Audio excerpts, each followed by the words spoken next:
Alright, what's up guys? So, in this video, I decided to stray away from our platformer project that we've been working on in the past two videos and work a bit more on my own passion project here, just to try and help me learn Godot a bit more since I am newer.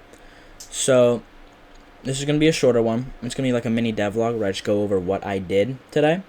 I've already worked on this game for a few days, but I didn't think to record it until today.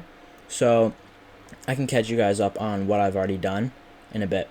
So, first off, the point of it is you're in a cave. I wanted to use light elements a lot, so I put in a fire, and then I added a directional light to make everything else darker.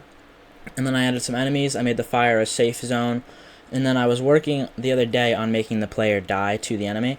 So today I decided to add on a health bar. So I went to Aseprite and made one up real quick.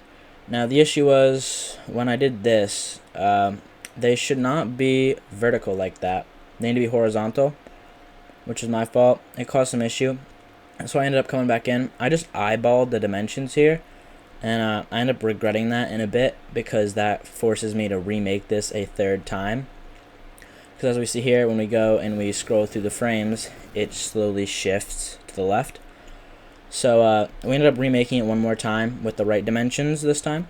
So this is the last time we are in Aseprite today, thankfully. But once I got this working, it actually turned out pretty nice.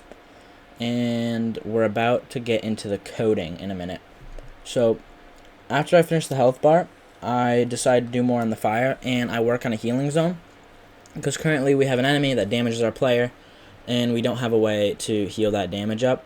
So we hopped in to our player, or to our health bar, and we just added some code into there to make the health bar update when we take damage, which actually was surprisingly easy. I did not expect it to be this easy, but it worked out pretty nicely. So I'll see you guys in a minute.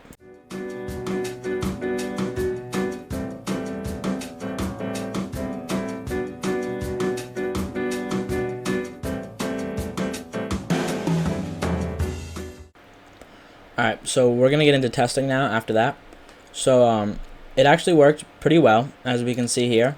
I did have to change the bat's damage because my health bar works in increments of 10, and beforehand I had the bat's damage at 25. So we just changed the bat's damage to an increment of 20, I think we did. As you saw right there, I was showing off the headlight, or the headlamp mechanic. So I just press R and it turns the light, our player's headlamp on and off to give us some light. So I ended up losing the bat there for a minute.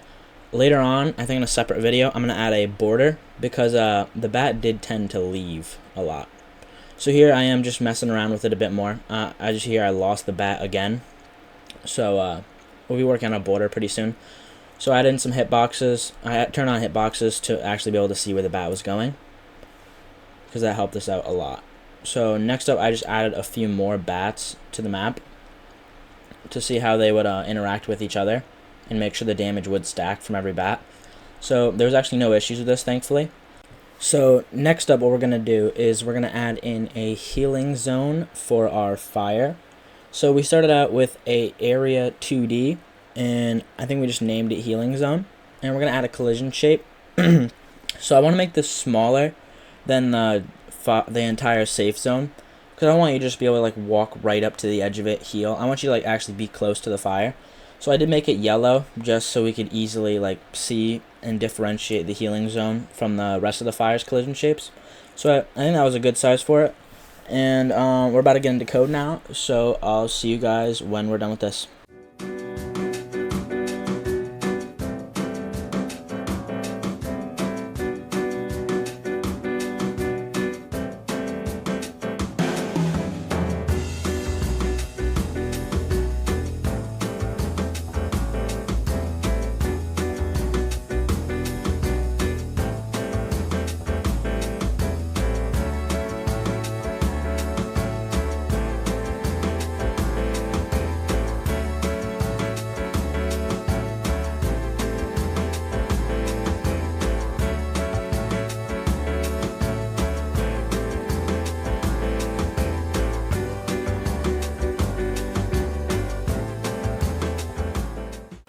Alright, now that we're done with the code there, I actually had an issue with these two lines of code up here for a bit, but in the end I figured out that we don't actually need them.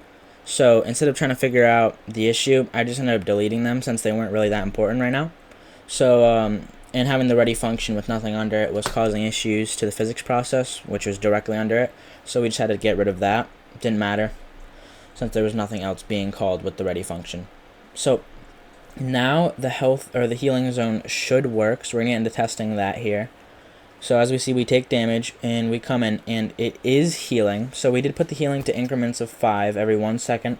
I wanted it to be like a slower healing. I didn't want you to just walk in and immediately be full health. So we know the healing mechanic works so far. I went out to test it some more just to make sure there was no bugs with it. So we get hit a couple times here. We come back in and we heal up. Now, we do actually run into an issue here, unfortunately, which you will see in a second. So as you see, we just healed up, and now we're going to get hit again, but this time we just died immediately. Even though our health bar said we had full health, as you see, I'm a bit confused here. I was not sure what's going on, so I'm going to spend a bit more time testing it, as you see here, and it happened every single time. We would get hit, we would take damage, we'd heal the damage up, and then it would just kill us right afterward. So I figured out the issue here was that our health bar was updating, but it was not actually healing our player and updating our health. So I just went into the code and added literally one more line, and that was all we needed. And it ended up working right after that. So I'm just going to cut to the part where it works. Alright, so after we added that line of code, we're going to hop in and test it now. So you can see we take some damage, and now we come over to the fire, and it is updating our health bar. And now we see down here in the inspector, it is also showing that our health is being updated. It wasn't doing that before. And the easiest way I did to check that was I added in the print function. So now it prints and shows what our health is, confirming that the healing is now working and that it's not just the health bar being updated. So everything worked pretty well today. I think in our next video, we're going to add a way to attack the bats and kill them, and then probably a barrier and way to spawn in bats.